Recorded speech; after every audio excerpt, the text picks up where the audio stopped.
로마서 5장 1절에서 5절 찾으신 줄 알고 제가 봉독합니다. 그러므로 우리는 믿음으로 의롭다 하심을 받았으므로 우리 주 예수 그리스도로 말미암아 하나님과 더불어 평화를 누리고 있습니다. 우리는 또한 그리스도로 말미암아 지금 서 있는 이 은혜의 자리에 믿음으로 나아오게 되었으며 하나님의 영광에 이르게 될 소망을 품고 자랑을 합니다. 그뿐만 아니라 우리는 환난을 자랑합니다. 우리가 알기로 환난은 인내력을 낳고 인내력은 단련된 인격을 낳고 단련된 인격은 희망을 낳는 줄을 알고 있기 때문입니다. 이 희망은 우리를 실망시키지 않습니다. 하나님께서 우리에게 주신 성령을 통하여 그의 사랑을 우리 마음속에 부어주셨기 때문입니다. 아멘.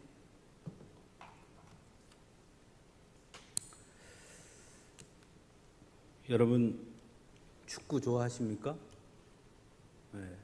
며칠 전에 우리나라 국가대표팀 평가전도 있었고 세계적인 축구 잘하는 나라 브라질이라는 국가의 세계적인 슈퍼스타 네이마르라는 선수가 우리나라에 와서 우리나라 대표팀과 평가전을 하기도 했습니다.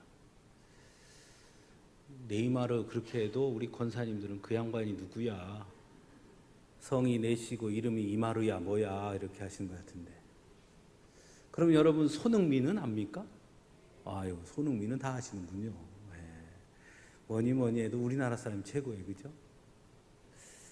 축구 선수들은 저마다 주무기가 있어요. 어떤 선수는 슛을 아주 잘하고 어떤 선수는 패스를 아주 잘하고 어떤 선수는 공이 없는 그 순간에 움직임이 아주 기가 막힌 선수가 있고 또 어떤 선수는 태클을 잘하고 각각의 주무기가 있죠.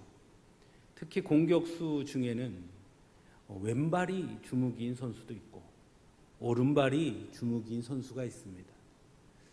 근데 이 손흥민 선수의 특이점은 왼발, 오른발 다 잘 쓴다는 거예요. 그래서 손흥민 선수의 주무기가 뭐냐? 주발이 없는 게 주무기입니다. 왼발도 왼발잡이만큼 쓰고 오른발도 오른발잡이처럼 쓴다. 그래서 전체 골을 넣은 수를 보면 왼발, 오른발이 아주 그냥 딱 양쪽에 정확하게 양분되어 있는 그런 모습을 보입니다. 축구 선수에게 주무기가 있다는 것은 큰 이득이죠. 축구 선수뿐만이 아닙니다. 우리가 일상을 살아가면서도 각각 그 사람마다 뭔가 특별한 주무기가 있다면 어쩌면 그 사람은 소위 세상에서 성공할 확률이 훨씬 더 많을 것입니다. 여러분들의 주무기는 그럼 뭡니까? 여러분에게 물으면 여러분 뭐라고 대답하시겠어요? 내 주무기는 뭘까? 한번 생각해 보신 적 있어요? 내 주무기는 뭘까?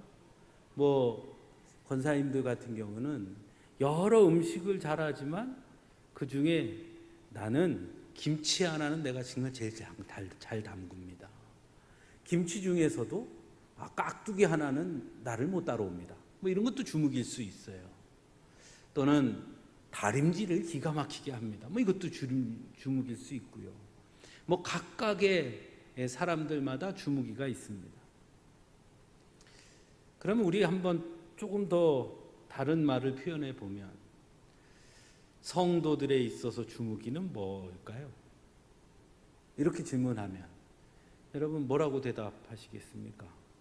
물론 거기에도 우리 지휘자 집사님처럼 완전 지휘가 주무기입니다. 찬양이 주무기입니다. 우리 찬양대원들도 마찬가지. 그럴 수 있고요. 또 기도를 많이 하시는 권사님들은 완전 기도가 주무기입니다. 이렇게 말할 수도 있을 거예요. 어떤 분은 전도가 주무기일 수도 있죠. 각각의 또 그렇게 이야기할 수 있습니다만은 그를 다 통틀어서 말하면 성도에게 있어 주무기를 꼽으라. 그래서 그걸 하나로 다 묶으면 뭐라고 표현할 수 있을까요? 믿음이 주무기입니다. 그렇죠? 뭐가 주무기입니까? 우리에게 믿음이 주무기죠. 그런데 신앙생활을 오래 하다 보면 분명 믿음이 주무기인 것 같긴 한데, 그런데 신앙생활을 하면 할수록 주무기를 많이 쓰면 쓸수록 오히려 그 능력이 더 올라가야 되는 게 마땅한데, 이상하게 성도에게 있어서 주무기라고 말할 수 있는 믿음은 신앙생활을 오래 하면 할수록 점점 더 어려워지는 것 같다라는 생각이 간혹 들곤 합니다. 정말 좋은 믿음, 바른 믿음, 하나님한테 칭찬받을 만한 그런 믿음을 갖고 싶은데, 신앙생활을 하면 할수록 정말 그런 믿음이라는 게 도대체 뭘까라는 질문을 자꾸 하게 돼요. 우리 성도님들 중에도 저에게 와서 그런 질문을 하는 분들이 있어요. 목사님, 정말 더 좋은 믿음을 갖고 싶은데 정말 좋은 믿음이란 뭘까요? 이렇게 질문을 하면 참 대답해 드리기가 난감합니다. 그런 의미에서 이 오늘 본문, 우리가 읽은 이 로마서 5장 이 본문은 우리에게 믿음에 대해서 좀 더 많고 깊은 생각을 하게 하는 말씀이 아닌가 생각해 보게 됩니다. 믿음의 핵심이 도대체 뭘까? 믿음의 내용이라는 것은 어떤 것일까? 오늘을 살아가는 우리의 삶 속에서 믿음의 의미는 무엇일까? 믿음의 역할과 능력이란 도대체 뭘 말하는 것일까? 어떻게 하면 믿음을 지켜가고 바른 믿음, 건강한 믿음, 더 좋은 믿음으로 나아갈 수 있을까? 그렇게 하기 위해 필요한 것이 도대체 무엇일까? 이런 여러 가지를 한번 생각해 볼 수 있게 하는 본문이 바로 오늘 본문이 아닌가 저는 생각해 봅니다. 기독교의 인간 이해는 여러분들 잘 아시지만, 인간은 하나님의 형상을 따라 지음받은 하나님의 창조물이라는 곳에서 출발합니다. 그러나 인간이 저지른 죄는 결국 하나님과 인간 사이에 균열을 가져왔고 결국 단절되게 되죠. 그런 하나님과의 단절을 다시 회복하는 열쇠, 다시 하나님과 우리 사이를 연결하는 열쇠, 그게 뭐냐? 그게 믿음이라고 말합니다. 그래서 오늘 1절에 이렇게 얘기하죠. 우리는 믿음으로 의롭다 하심을 받았으므로 우리 주 예수 그리스도로 말미암아 하나님과 더불어 평화를 누리고 있습니다. 다시 하나님과 우리의 관계가 회복되어서 단절되고 균열되었던 우리의 관계를 회복해서 하나님과 화평을 이루고 평화를 이루도록 하는 것, 그것이 바로 믿음이다. 믿음의 핵심은 바로 그것이 있다라는 겁니다. 즉 믿음은 우리 인간의 원형을 회복하는 데 핵심이라는 것이죠. 또 오늘 본문 2절에는 이렇게 말씀합니다. 우리는 또한 그리스도로 말미암아 지금 서 있는 은혜의 자리에 믿음으로 나아오게 되었고 하나님의 영광에 이르게 될 소망을 품고 자랑합니다. 그 믿음의 내용이 뭐냐? 그 믿음의 내용의 중심은 무엇이냐? 우리의 신념이 아니라는 거예요. 내가 믿어, 이게 믿음의 중심이 아니라는 겁니다. 2절에서는 분명히 말하죠. 믿음의 중심은 바로 예수 그리스도다. 예수 그리스도로 말미암아 말씀하잖아요. 즉 하나님과의 단절을 인정하고 우리의 힘으로는 다시 하나님과 평화를 누리며 살아갈 수 없음을 인정하는 자들로 하여금 예수 그리스도의 은혜의 자리에 나아가게 했던 것, 그것이 바로 믿음이라는 거예요. 믿음은 바로 그것이라는 겁니다. 곧 예수 그리스도의 은혜, 하나님과 우리 사이를 가로막고 있는 그 죄를 십자가의 보혈로 사해 주셨다는 것을 믿는 것, 즉 믿음의 내용은 그것이다라는 거예요. 예수 그리스도의 십자가의 은혜가 곧 믿음의 내용이죠. 그래서 그 믿음으로 말미암아 우리에게 주어진 뭐라고 그럴까요? 결과물, 성과물 라고 말할 수 있을까요? 그게 무엇이냐면 하나님의 영광에 다시 이르게 될 소망을 품게 되었다라는 겁니다. 그러니까 그 믿음의 내용, 예수 그리스도가 믿음의 중심인데 그 예수 그리스도를 내가 믿음으로써 그 믿음 때문에 우리가 어떤 결과물, 그것이 뭐냐? 다시 하나님의 영광에 이르게 되는 소망을 품게 되었다.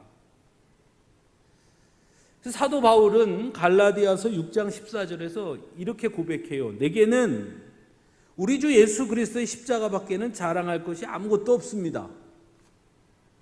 믿음의 핵심은 거기에 있다는 거예요. 믿음의 내용도 거기에 있다는 거예요. 십자가.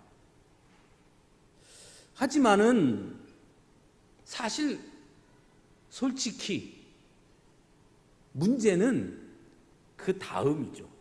여기까지는 다 알고 계시죠.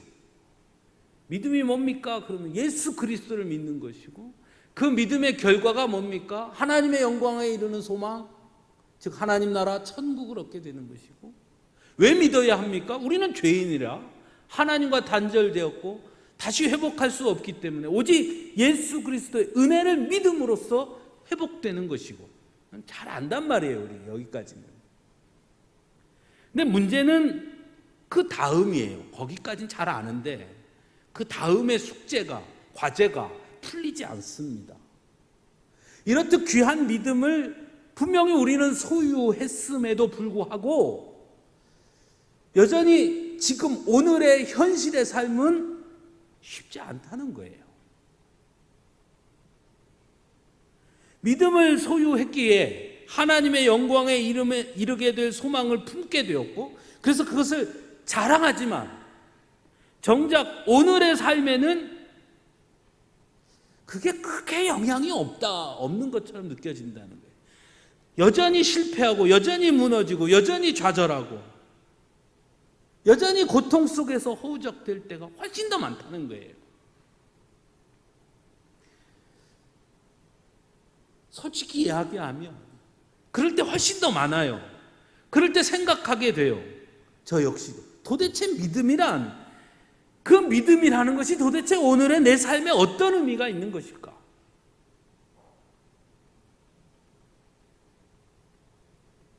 그 믿음이라는 것이 소위 말하는 영적인 세상을 말하는 것일 뿐, 그저 천국에 가는 티켓일 뿐, 오늘의 내가 땅 밟고 살고 있는 오늘의 삶에는, 나의 삶의 문제는 아무런 영향을 끼치지 못하는 걸까? 정말 내 삶의 믿음은 아무런 의미가 없는 것일까? 여러분은 어떻게 생각하십니까? 어떻게 생각하세요?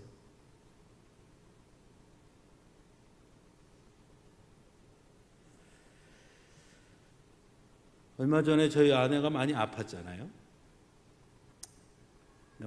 몸이 약해지면 마음도 약해져요. 마음이 약해지면 불안하고요, 염려하고요. 그래서 이제 이렇게 이야기를 하다 보면 막 불안해하고 염려해요. 그때 제가 그런 생각을 했어요. 저 사람은 예수 믿는 사람인데 불안하네? 예수 믿지 않는 사람도 몸이 약해지고 마음이 약해지면 불안하죠. 당연해요. 근데 예수 믿잖아요. 근데 불안하네? 그럼 그 예수 믿는다는 게 무슨 의미가 있지? 그 생각을 했어요. 그럼 어떻게 생각하세요? 죽음이 다 두려워요. 무서워요. 예수 믿지 않는 사람도 죽음이 두려워요. 당연하죠. 예수 믿는 사람도 죽음이 두려워요. 그럼 예수 믿는 사람과 예수 믿지 않는 사람 차이가 뭐죠? 믿음이에요. 믿음.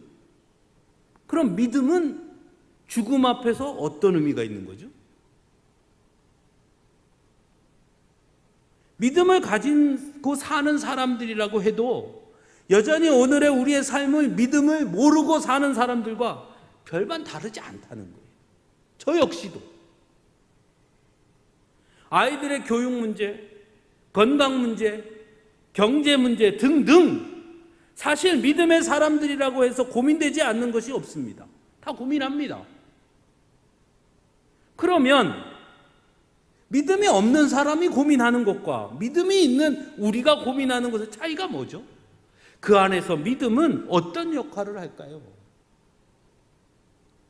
더 솔직하게 말하면 아이들의 교육 문제, 건강 문제, 경제 문제 그 어떤 것도 믿음이 해결해 주나요?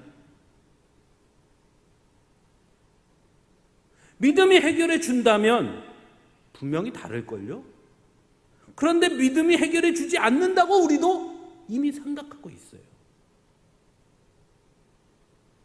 아이들의 교육을 함에 있어 믿음이 이 문제를 해결해 준다고 생각합니까? 내 건강의 문제를 믿음이 해결해 준다고 생각해요? 다 별개예요. 솔직하게 말하면.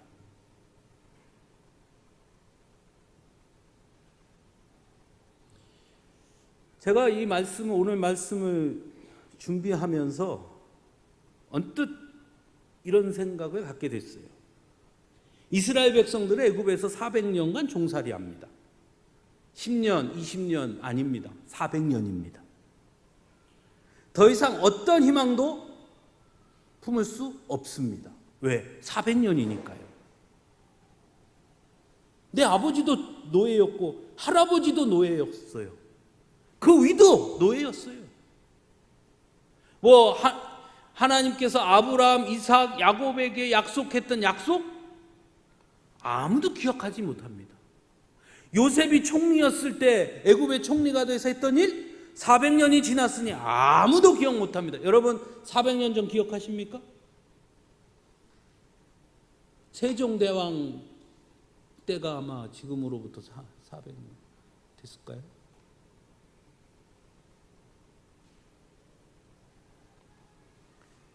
근데 그런 그들에게 은혜가 임하죠. 그게 바로 출애굽이죠.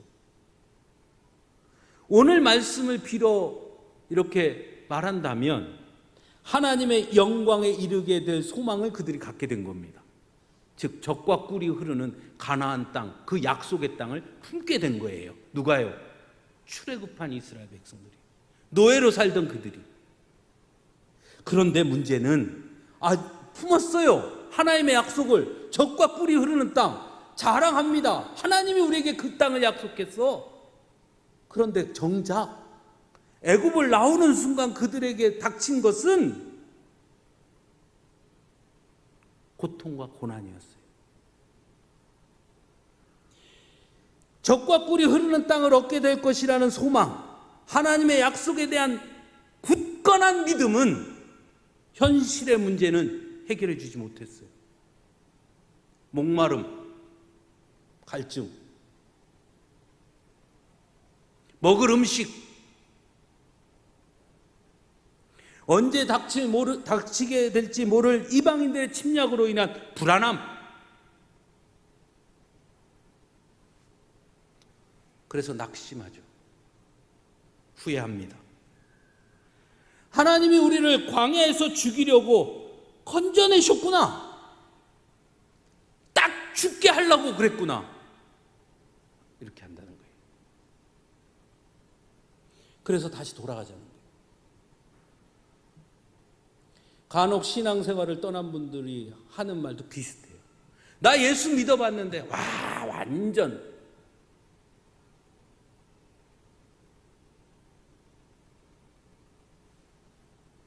막상 젖과 꿀이 흐르는 땅을 앞에 두고 정탐하고 온 정탐꾼들의 보고는 더욱 절망하게 합니다. 하나님의 약속만으로는, 그 약속에 대한 믿음만으로는 결코 넘을 수 없는 장벽이 있음을 보았기 때문이죠.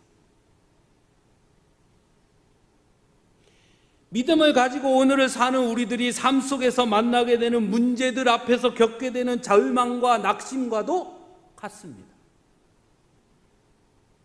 예수 그리스도의 은혜로 인해 하나님의 영광에 이르게 되는 소망이 있지만, 그것을 품게 되었지만 여전히 우리의 현실은 그 소망으로는, 그 믿음으로는 결코 넘을 수 없는 장벽이 있는 것과 같음을 느끼게 되는 것이죠.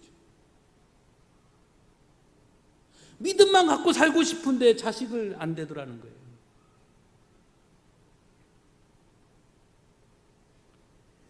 근데 오늘 본문에서 사도 바울이 놀라운 말을 합니다. 우리는 환난을 자랑합니다 라고 말합니다.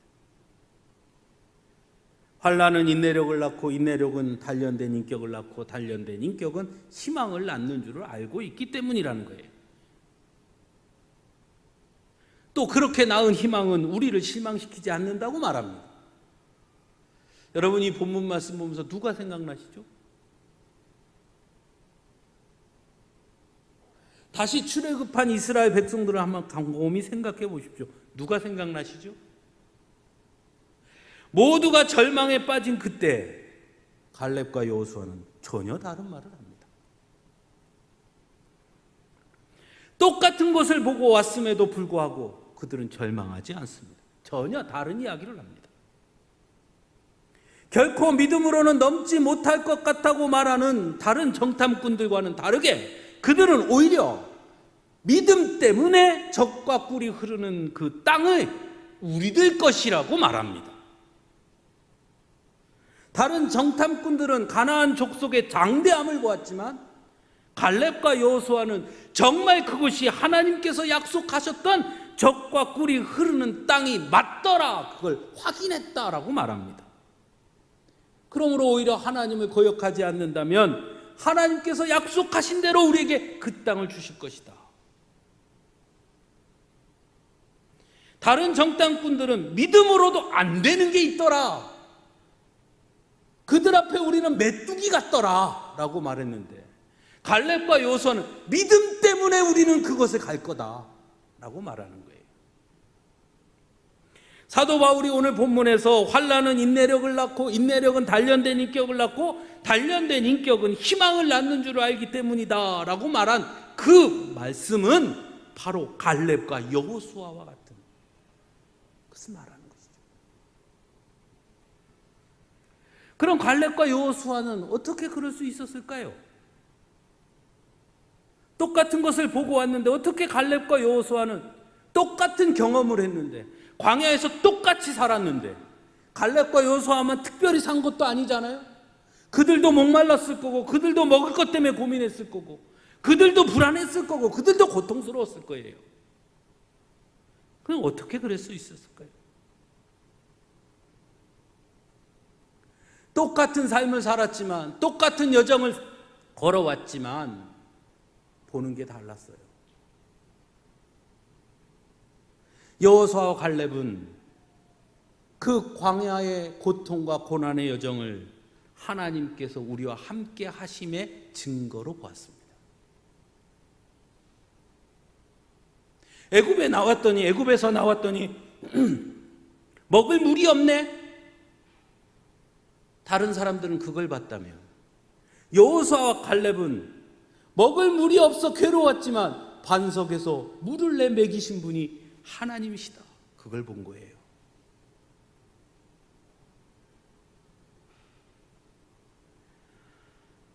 마찬가지로 사도 바울은 오늘 본문에서 이렇게 말합니다. 이 희망은 우리를 실망시키지 않습니다. 하나님께서 우리에게 주신 성령을 통하여 그의 사랑을 우리 마음속에 부어주셨기 때문입니다.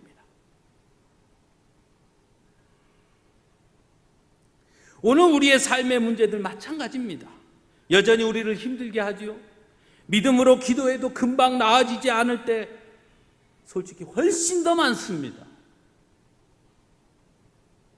그래서 자꾸 우리로 하여금 뒤돌아보게 하고 포기하게 합니다. 근데 사도 바울이 말해요. 믿음은 혼자가 아니라고요.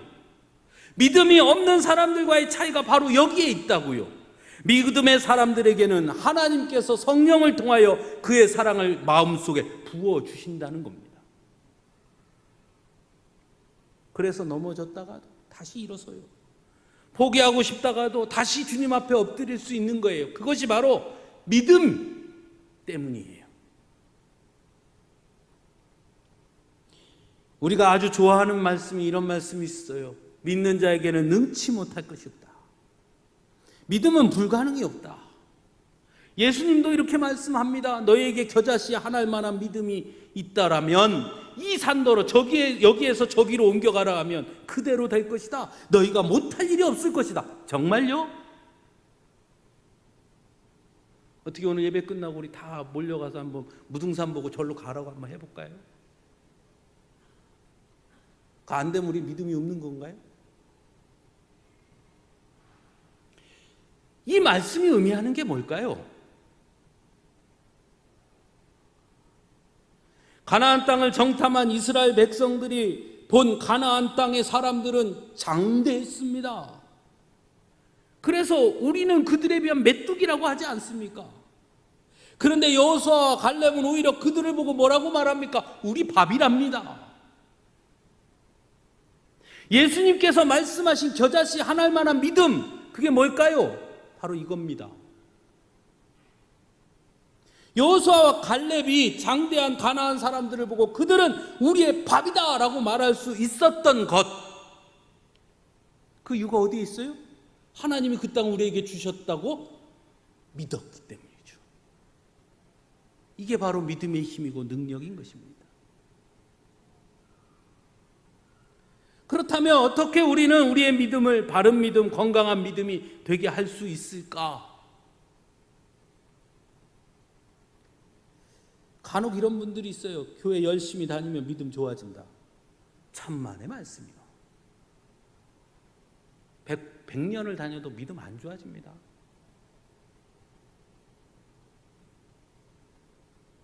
고린도후서 13장 5절에서 사도 바울은 고린도 성도들에게 이런 말을 합니다. 만일 교회만 잘 다니면 이런 말을 했을 리가 없어요. 고린도 교회 성도들에게 하는 말이에요. 그 당시 고린도 교회 성도들이라 함은 환난과 핍박을 뚫고 교회를 나오는 성도들이에요. 그런 그들에게 사도 바울이 이렇게 말합니다. 여러분은 자기가 믿음 안에 있는지를 스스로 시험해보고 스스로 검증해 보십시오. 여러분은 예수 그리스도가 여러분 안에 계시다는 것을 알지 못합니까? 모른다면 여러분은 실격자입니다. 교회 다녀도 실격자라는 거예요. 날마다 우리의 믿음을 점검하고 검증해 봐야 하는 거예요. 그래야 좋은 믿음, 건강한 믿음의 소유자가 돼요. 그러면 어떻게 해야 됩니까? 히브리서 12장은 말하죠. 믿음의 창시자의 완성자이신 예수를 바라봅시다. 그리하면 여러분은 낙심하여 지치는 일이 없을 것입니다. 예수님을 바라보라는 거예요. 예수님께서 하나님의 음성에 날마다 귀 기울이셨던 것처럼 하나님의 음성에 귀를 기울이라는 거예요. 언제나 우리 곁에 계신 오늘 말씀에서 말하는 것처럼 성령님의 음성을 들어야 된다는 거예요. 그래야 믿음이 건강해지고 바른 믿음이 되고 좋은 믿음이 되는 거예요. 근데 이게 왜 어려울까요? 그 중심에 내가 있으니까 그렇죠. 나의 욕망이 있으니까 성령님의 음성을 들을 수 없습니다.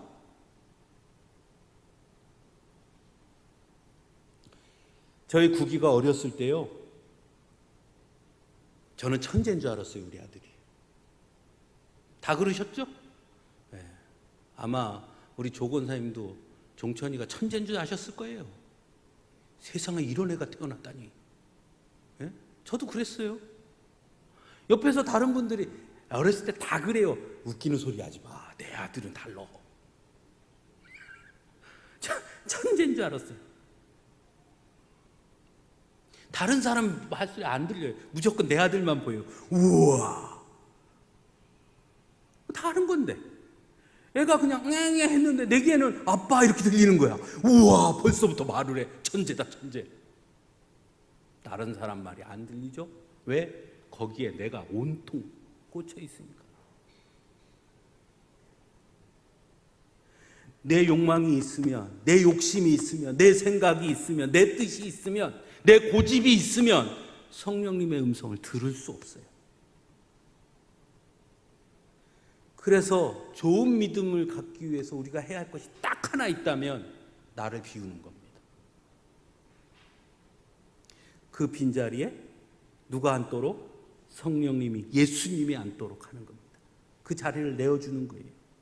나의 생각과 내 뜻을 앞세우기 전에 먼저 내 안에 계시는 성령님의 음성에 귀 기울이는 습관을 갖는 것입니다. 그러기 위해서 하나님의 말씀을 가까이 해야 합니다. 여러분, 성경을 안 보는데 믿음이 좋아진다고요? 그런 거짓말이 어디 있어요?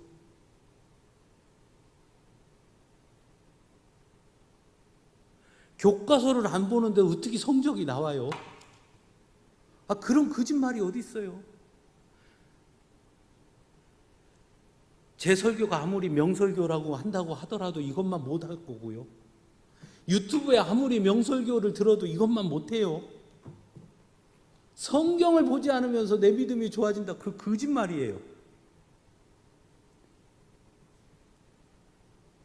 성령의 음성을 정확하고 분명하게 이해하고 깨달으려면 뭐가 필요해요? 이게 필요해요. 그래서 좋은 믿음을 가진 사람은 겸손한 겁니다. 왜냐? 내가 아니라 내 안에 계신 주님의 음성에 나는 따를 뿐이거든요. 그러니 나를 내세울 게 없지요. 그래서 겸손한 거예요. 제가 한 게 없습니다. 사랑하는 성도 여러분, 믿음은요, 상상할 수 없는 기적을 나타내는 것이 아닙니다. 믿음은 그 기적을 만들어내는 힘이에요. 기적이 믿음이 아니라 그것을 만들어내는 능력이에요. 그저 믿기만 하면 저절로 일어나는 게 아니라 믿기 때문에 좌절하지 않고 끝까지 부딪힘으로 결국 불가능하다고 생각했던 그 문제를 이겨내게 하는 것, 그게 믿음이에요.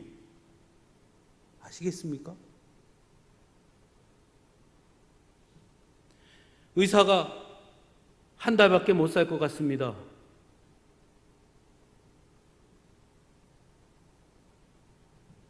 하나님께서 하시면 고쳐주실 줄로 믿습니다. 해서 포기하지 않고 한 달간 내가 할 수 있는 최선의 노력을 해서 한 달이 넘어가고 두 달이 넘어가게 하는 그 힘이 믿음이에요. 그 힘이. 믿음은 우리의 오늘의 경제 문제를 당장 해결해 주지 않습니다. 기도한다고 하늘에서 돈이 오르륵 떨어지지 않아요. 어느 날 갑자기 우리 아이가 천재가 돼서 1등 하지도 않습니다. 비록 지금 가난하고 앞으로도 나아질 것 같지 않는 현실이지만 그럼에도 불구하고 결코 좌절하지 않고 주어진 현실에서 할 수 있는 최선을 다하며 하나님이 역사하시면 하고 믿고 가도록 하는 것, 그것이 믿음이에요. 그것이. 그래서 믿음은 내 삶을 변화시키는 겁니다. 그래서 믿음의 사람은 환난을 자랑할 수 있어요.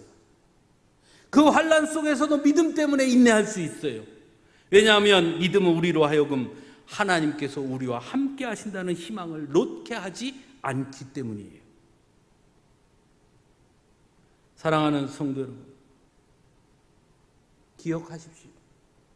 믿음은 오늘의 삶을 어느 날 갑자기 바꾸는 것이 아니라 변함없지만 그럼에도 불구하고 오늘의 삶을 최선을 다하게 살게 하는 그 원동력이 믿음입니다. 너무 힘들어서 포기하고 싶을 때, 그저 될 대로 되라, 하나님 없이 살고 싶은 욕망이 치솟을 때 우리를 붙들어주는 것, 그게 믿음이에요. 그래서 믿음을 포기할 수 없습니다. 오히려 오늘의 환난과 고통이 심할수록 그래서 우리는 믿음 없이는 안 되는 겁니다. 하나님을 향한 믿음만이 환난이 희망을 낳는 기적을 만들 수 있기 때문입니다. 그래서 믿음이 이기는 겁니다. 우리 모두 그 믿음을 붙잡을 수 있기를 간절히 바랍니다.